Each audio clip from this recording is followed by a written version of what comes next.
जय श्री कृष्णा।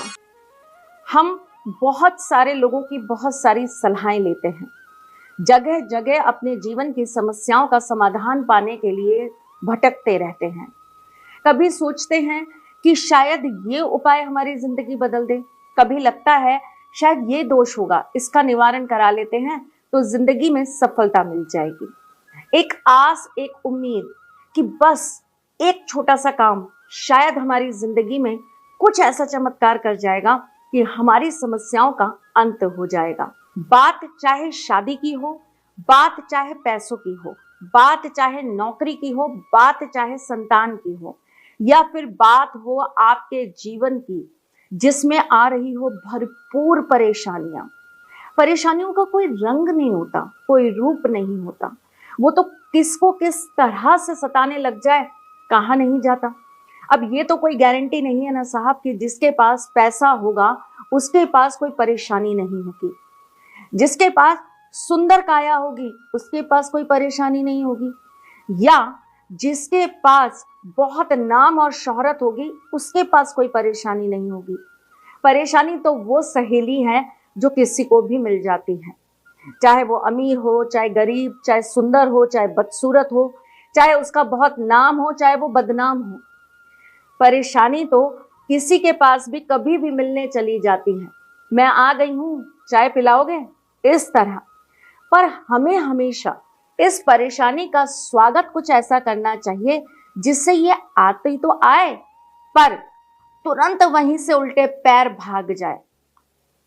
हम कई गलतियां करते हैं और कुछ गलतियां तो हम ऐसी कर देते हैं जो शायद हमें पता ही नहीं होता। जैसे कि कुछ औरतें कुछ गलतियां करती हैं। अगर आप सुहागन हैं तो बिना मांग भरे आप पूजा कभी मत करिए। हमेशा अपनी मांग में सिंदूर पहले लगाइए, तब कोई पूजन पाठ करिए। अगर आप सुहागन हैं तो आप कभी भी गीले टपकते बालों से पूजन मत करिए। केश खुले रखकर कभी भोग मत बनाइए। कभी भी खुले बालों से आप कोई भी चीज ईश्वर को अर्पित मत करिए। सिर पे पल्ला तो आपको हमेशा रखना ही चाहिए। अगर आप सुहागन हैं तो आप कभी भी अपने पति की आज्ञा के बिना कोई व्रत या पूजन मत करिए। पहले उनसे पूछ लीजिए कि मैं ये व्रत करना चाहती हूँ, कर लूँ? वो कहे कि हाँ ठीक है कर लो तो कर लो। अगर मना करते हैं तो उन्हें मनाइए, उन्हें समझाइए कि आप क्यों कर रही हैं, उन्हीं के भले के लिए, उनके ही अच्छे भविष्य के लिए। इसी प्रकार कुछ आदमी भी गलती कर बैठते हैं। हम कहीं भी किसी काम से जा रहे हैं, रास्ते में रुक गए, अरे मंदिर है चलो माथा टेक लेते हैं। आप मंदिर का नियम जब भी बनाते हैं या मंदिर जब भी जाते हैं ना, घर से सोच कर जाइए कि आज मैं मंदिर जरूर जाऊंगा। ये नहीं कि कहीं से गुजर रहे हैं तो चलो लगे हाथों ये काम कर लेते हैं। दोनों चीजों में अंतर है और दोनों चीजों का फल भी बिल्कुल विपरीत प्राप्त होता है। इसी प्रकार अगर आप कोई दान पुण्य करते हैं, किसी को कोई भी चीज अपने हाथों से भेंट करते हैं, तो उसे आपको जताना नहीं चाहिए, बताना नहीं चाहिए। ये छोटी छोटी बातें होती हैं जिन्हें हमें हमेशा याद रखना चाहिए। एक और बात बताती हूँ, जब कुंडली में आपके बृहस्पति बहुत अच्छी पोजीशन पे होते हैं ना, तो वो आपसे अपने आप ही पूजा पाठ धार्मिक कार्य करवा लेते हैं। पर अगर बृहस्पति अच्छे नहीं होंगे तो वो आपको कष्ट तो देंगे और साथ में आपको सही उपाय भी कभी नहीं करने देंगे।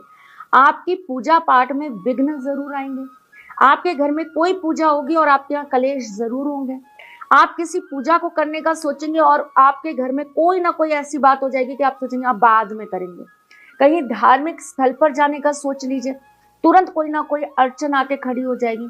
कई लेडीज को तो ये प्रॉब्लम आती है कि जब भी घर में कोई पूजा पाठ या किसी धार्मिक स्थान पर जाने की बात सोचो, उनके पीरियड्स आ जाते हैं। ये बृहस्पति के बुरी आपकी कुंडली में असर देने का सबसे बड़ा संकेत होता है। अगर आपकी कुंडली के अंदर धर्म आपको बिल्कुल भी अपने पास नहीं बुला रहा हो तो आपको क्या करना चाहिए? क्योंकि जब तक आपको ईश्वर का सानिध्य नहीं मिलेगा तब तक आपके जीवन की समस्याओं का अंत भी नहीं होगा। उपाय तो आप वहीं करेंगे। मैं आपको कितने भी उपाय, मैं नहीं, दुनिया का कोई भी एस्ट्रोलॉजर आपको कितने भी उपाय बताएगा, उपाय क्या बताएगा? मंदिर, पेड़, ग्रह, यही होंगे ना। और इन सब का लिंक कहाँ होगा? सिर्फ एक ही जगह, तार एक ही है, स्विच एक ही है, वो है भगवान। तो जब हम बात करते हैं धर्म की, ईश्वर की, तभी तो हमें वहां से अपनी समस्याओं का समाधान मिलता है ना। तो ये गेट कैसे खोला जाए, ये आज मैं आपको बताती हूँ। चलिए जी, आज आपके जीवन की कोई भी कैसी भी समस्या हो, उसका निदान करने के लिए आपको क्या उपाय कर लेना है, ये मैं आपको बताने जा रही हूँ। आपको शुक्रवार के दिन, शुक्राचार्य जो है ना, वो भोलेनाथ के शिष्य हैं और भोलेनाथ उन पर अपनी कृपा हमेशा बरसा के रखते हैं। शायद इसी वजह से शुक्राचार्य के कितने ही शिष्यों को भोलेनाथ के आशीर्वाद से बहुत सारी शक्तियां प्राप्त हुई। ये बात अलग है कि उन्होंने उन शक्तियों का बहुत ज्यादा गलत प्रयोग किया। आप मत करिएगा। आपको जब भोलेनाथ अपना आशीर्वाद दें तो आप हमेशा अच्छे कार्य करिएगा, ऐसे कार्य करिएगा जिससे प्रकृति का भला हो, जिससे हर इंसान का, हर मनुष्य का भला हो, और आपका भला तो अपने आप ही होगा। तो चलिए, क्या करना है आपको मैं बता देती हूँ। शुक्रवार के दिन आपको आधा कद्दू ले लेना है और उस कद्दू के अंदर आपको अच्छी से सफाई कर लेनी है, मतलब उसके सारे बीज बीज बाहर निकाल दीजिएगा। उसके अंदर गंगा जल डाल के थोड़ा सा इत्र छिड़क कर आपको उल्टा करके 15-20 मिनट के लिए रख देना है। उस कद्दू के ऊपर और अंदर दोनों तरफ आपको अच्छी से सिंदूर से लेप कर देना है। सिंदूर और तेल मिला लीजिएगा या सिंदूर और घी मिला लीजिएगा, अच्छे से लेप कर दीजिएगा।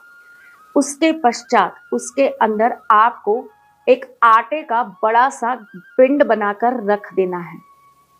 इसके अंदर आप नमक नहीं डालेंगे, प्योर आटा होगा जिसका आप पिंड इसके अंदर बना के रख देंगे। इसके ऊपर आप कपूर रखेंगे और अच्छा खासा कपूर रख दीजिएगा, 100-200 ग्राम कपूर रख दीजिएगा। अब आपका ये पूरा का पूरा उपाय बन गया।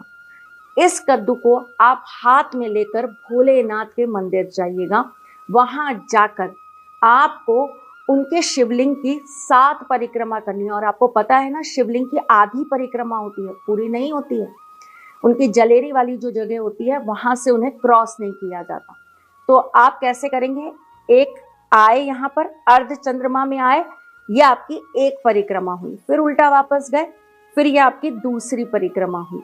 इस तरीके से आपको 7 बार परिक्रमा करनी है। उसके बाद इस कपूर को जला लेना है और वहीं खड़े होकर आपको भोलेनाथ की आरती करनी है। कोई छोटा सा शिव मंदिर देखिएगा जहाँ पर कोई आपको टोके नहीं, कोई आपको रोके नहीं। आप वहां पर बहुत आराम से ये कार्य करके आइएगा। करके आने के पश्चात आप ये कद्दू जो है वो आप चौराहे पर छोड़ दीजिएगा और घर आ जाइएगा। हाथ पैर धोइएगा, अपने घर में दीपक प्रज्वलित करिएगा, अपने मन की मनोकामना भोलेनाथ को बोलिएगा और अपने घर के अंदर थोड़े से चावल जो हैं वो आप अपने दिए के पास छोड़ दीजिएगा, जो कि अगले दिन आप किसी पक्षी को डाल दीजिएगा या किसी पौधे के अंदर डाल दीजिएगा।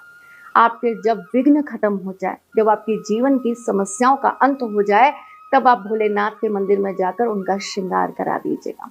छोटी सी बात, छोटा सा उपाय, लेकिन जिंदगी को बदल जाए। जरूर करिएगा और हमें जरूर बताइएगा। मैं फिर आऊंगी कुछ नया, कुछ अलग, कुछ अद्भुत लेकर। तब तक के लिए मुस्कुराते रहिएगा, रिश्तों में मजबूती बना के रखिएगा, प्यार देते रहिएगा, प्यार लेते रहिएगा, ख्याल रखिएगा अपना और उनका जिनसे आप प्यार करते हैं। मैं फिर आऊंगी आपके साथ। तब तक के लिए जय श्री कृष्ण।